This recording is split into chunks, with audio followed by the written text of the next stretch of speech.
Your honour, Bose నేరస్తుడు కాదన్నదే sir నా వాదన.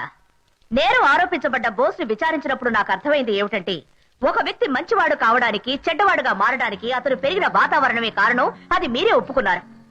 బోస్ పెరిగిన పరిస్థితులు ఏమిటి? అతని పసి మనసును కొంచెం అర్థం చేసుకోండి.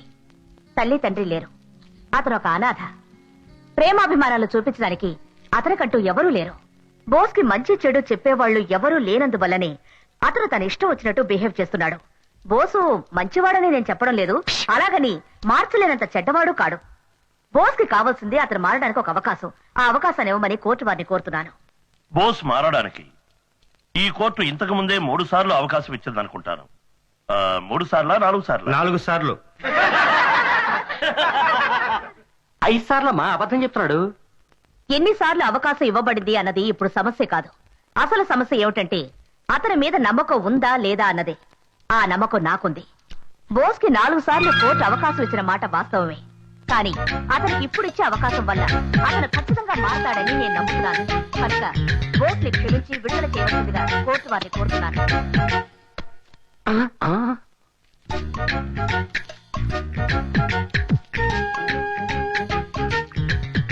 బాస్ మొదలెట్టాడు, నువ్వు మొదలెట్టు. అన్ని పెన్షన్ కేసులు డబ్బులు ఉండవు. వీడు ఓకే, టెస్ట్ చేసి చూద్దాం. లెక్కడు ఎంత ఒకటి పేపర్ విజిటింగ్ కార్డులో ఉన్నా. మీ పర్సా? Thank you sir. ఉన్న డబ్బంతా ఆమదం కొని తలకు పట్టించావా? మీరు ఇంత కష్టపడి ఎవరి కోసం ఇలా వాదిస్తున్నారు? అతను నిజంగా మారతాడని నాకు అనిపించడం లేదు. అందువల్ల ఈసారి బోస్ 250 రూపాయలు జరిమానా కట్టవలసిందిగా ఈ కోర్టు ఆదేశిస్తోంది. ఇలాంటి డ్రెస్సులు వేసుకుని కోర్టుకు రాకూడదని నీకు ఎన్నిసార్లు చెప్పుంటాను. అందుకని కద్దరు పంచా కద్దరులా వేసుకున్నామంటారా? ఏదడిగినా సమాధానం రెడీగా ఉంచుకుంటాం. జడ్జి చెప్పింది గుర్తుందిగా? ఇక మీదట కోర్టుకు రాకుండా చూసుకో. అవును, పెద్ద జడ్జి సుత్తితో 2 దెబ్బలు కొట్టి సింపుల్ గా 250 రూపాయలు జరిమానా కట్టమని చెప్పాడు. దానికోసం నేను ఎంత కష్టపడుతున్నానో అతనికే తెలుసు. కానిస్టేబుల్ ని చెయ్యెత్తి కొట్టడం తెలుసు, ఫైన్ కట్టడానికి అది ఫీల్ అవుతున్నావా? మీకు తెలియదు మేడం, ఆ పోలీస్ మన దగ్గరే మామూలు అడుగుతున్నాడు. ఇవ్వనంటే బెదిరిస్తున్నాడు మన దగ్గరే. అందుకనే నా స్టైల్లో 2 ఇచ్చాను. పంచ్ 4-5 పంచులు ఫినిష్. ఆ తర్వాత మీ ఫీజు ఎంతో? నేను ఏ రోజైనా ఫీజు అడిగానా? కానీ మీరు నా కోసం వాదించారు కదా. ఇంత చెప్పాక వద్దంటే నువ్వు ఫీల్ అవుతావు. ఆత్మాభిమానం ఒకటి. నీకు ఫైన్ కట్టింది 250, నా ఫీజు 150, మొత్తం 400 ఇవ్వు.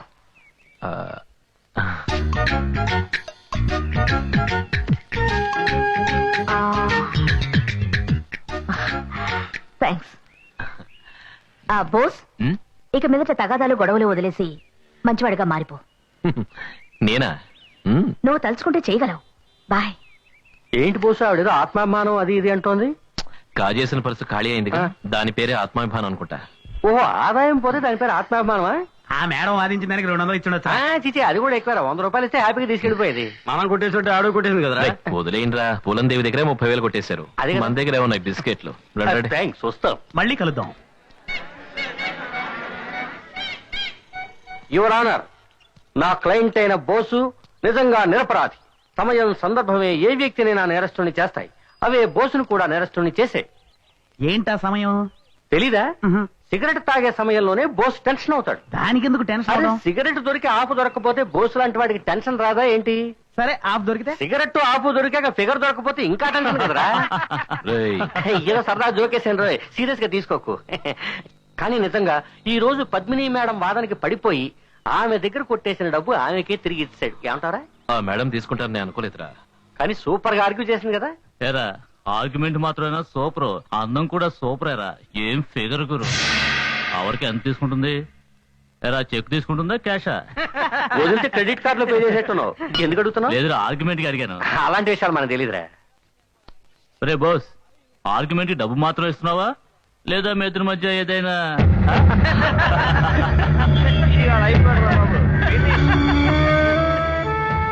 ఏమన్నా ఇక నుంచి ఆ మేడం గురించి ఏమన్నా అన్నావంటే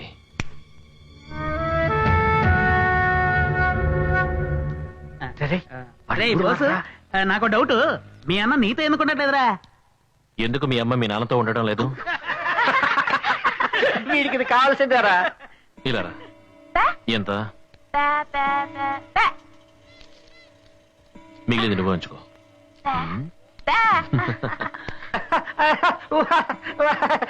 మళ్ళీ బోస్ మూడ్లోకి వచ్చా అడగాల్సిందే. ఏం కావాలి నీకు?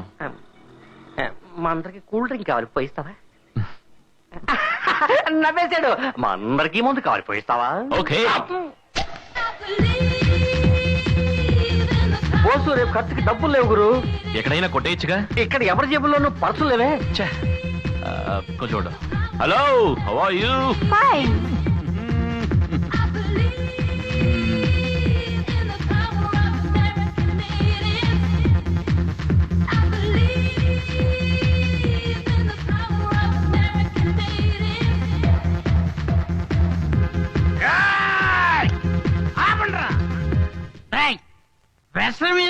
అదే కదా, మా బోసు కోసం మంచి నట్టు దొరవేయండిరా.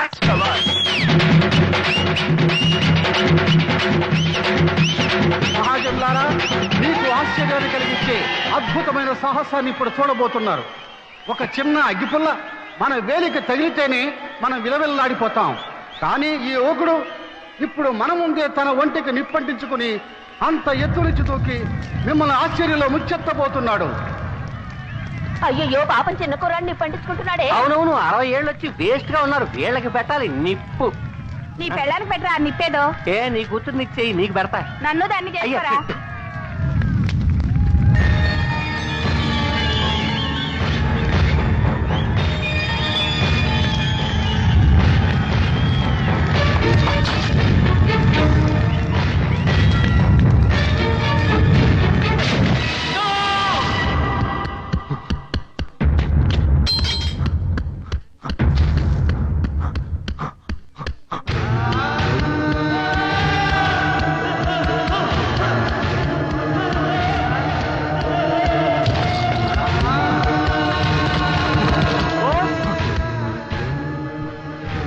బోస్, మీ అన్నయ్య నిన్ను అర్జెంటుగా రమ్మన్నారు.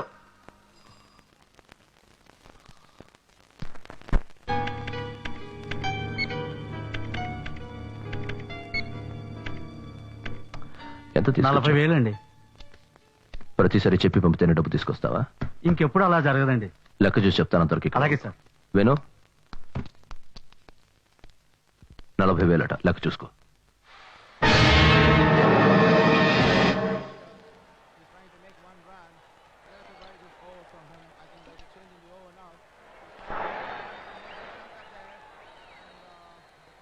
రే బాలా, ఆట ఎలా జరుగుతుంది? మన కుర్రాళ్ళు గెలుస్తారా?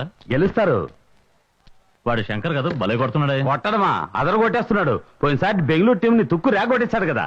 తర్వాత మ్యాచ్ ఎవరితో ఆడుతున్నాడు? జిమ్ఖానా క్లబ్ వాళ్ళతో. నువ్వు పని చేయి, ఆ జింఖానా క్లబ్ మీద 1,00,000 రూపాయలు పందెం కట్టు. తర్వాత ఆ ప్లేయర్ బ్యాట్స్మెన్ శంకర్ కి ఒక లెటర్ రాయి. ఆ లెటర్ లో ఎలా 1 ఓవర్లోనే 2 ఓవర్లా? ఒకే ఓవర్లో అవుట్ అవ్వాలన్నా. వాడికి 1 ఓవర్లోనే అవుట్ అవ్వాలని లెటర్ రాసి ఓడినందుకు 10,000 రూపాయలు ఇద్దాం. ఇలా చూడన్నా, మనం ఎంత డబ్బు ఇచ్చినా సరే వాడు లొంగడు. వాడు ఆట కోసం ప్రాణమైనా ఇస్తాడు. రే, మాట్లాడకుండా నేను చెప్పినట్టు వాడికి లెటర్ రాయరా. అన్నా, బోస్ వచ్చాడన్నా. రాయ్. బోస్ మైక్ టైసన్ అన్నయ్య పిలిస్తేనే వస్తావా? బాక్సింగ్ చేద్దామా? చాలా రోజులైంది బాక్సింగ్ చేసి. వస్తావా? ఓ రౌండ్. కమాన్ కమాన్, కొట్రా కొట్టు, కొట్రా నన్ను. కమాన్ కొట్రా బోస్. ఏంటి వయసు అయిపోయింది అనుకుంటున్నావా? కొట్రా. కమాన్ పంచ్ మీ. కమాన్ కొట్టు, కొట్రా.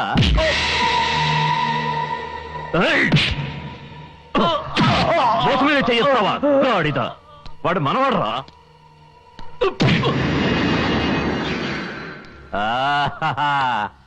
నీ బాక్సింగ్ స్టైల్ బాగుంది బాస్. లైఫ్ లో నన్ను ఎవడేలా కొట్టలేదు తెలుసా? సుబ్రాజ్ వాడు చిన్నపిల్లాడు. వీడి చిన్నపిల్లాడా? నువ్వు దెబ్బలు తిని చూడు, అప్పుడు తెలుస్తుంది స్ట్రాంగ్ మ్యాన్. ఏంటని రమ్మనమాట? సుబ్రాజ్ నిన్ను నేనే ఒక విషయం కోసం రమ్మనరా. నువ్వు నా కోసం ఒక చిన్న పని చేసి పెట్టాలి. మహారాణిపేటలో ఒక క్రికెటర్ ఉన్నాడు, వాడి పేరు శంకర్. అతనికి ఈ లెటర్ ఇచ్చి ఈ లెటర్ లో ఏం రాసిందో అలా చేయమని చెప్పు. ముందు మర్యాదగా చెప్పి చూడు. కుదరదు కుదరదని ఏమైనా మొండికేస్తే అప్పుడు నీ స్టైల్లో 2 పంచులు ఇవ్వు. జాగ్రత్త బాస్, నన్ను కొట్టినట్టు వాడిని కొట్టకో, చస్తాడు. అందులో ఏం రాసింది? దాని గురించి నీకెందుకు? ఇది అతనికి ఇవ్వాలి కదా, అందుకని ఏం రాసిందో తెలుసుకోవాలని. ఇందులో మీ అన్న రఘుకి శంకర్ వాళ్ళ అమ్మకి పెళ్లి జరిగిపోతుందని రాసింది.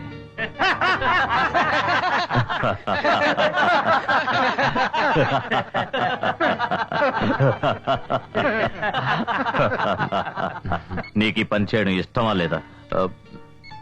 ఇష్టమే. మరి చెయ్యి, అనవసరం ఎందుకు ప్రశ్నలు వేస్తావు? నువ్వు లాయర్వా? శుభరాజ్, నందు లెక్క సరిగ్గా లేదు.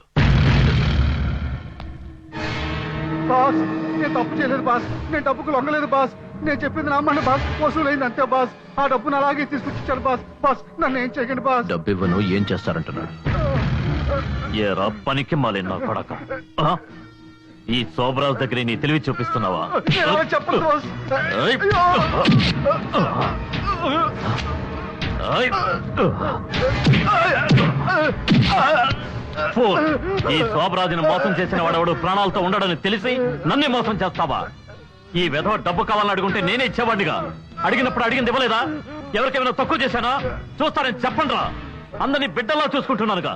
ఇంత చేసా నన్నే మోసం చేస్తా. తీసుకెళ్ళండి రా. మళ్ళీ వీడి ఏరియాలో కనిపిస్తే ముక్కలు ముక్కలుగా నరికేయండి. సరిగ్గా లెక్క చూసుకో. ఈ కంప్యూటర్ డబ్బా ఏ తప్పు జరిగినా కరెక్ట్ గా చూపిస్తుంది. మనుషుల మోసం చేయరు. కావాలంటే ఇంకో 4 డబ్బాలు కొనిపెట్టుకోరు. ఏ బాస్, మీ అన్నయ్య బుద్ధి నా బలం ఒకటయ్యే కదా. ఈ సిటీనే కొన్నాళ్ళకి నా పాకెట్లో పెట్టుకుంటాను చూడు.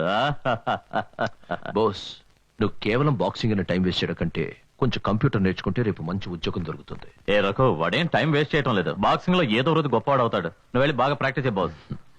ముందు నువ్వు ఆ క్రికెట్ ప్లేయర్ శంకర్ దగ్గరికి వెళ్ళి పని పూర్తి చేసిరా. వెంటనే వెళ్ళు. నేను వస్తానయ్యా. బోస్, ఏంటనయ్యా? ఇదిగో ఖర్చులు కొంచెం. వస్తాను. ఓకే.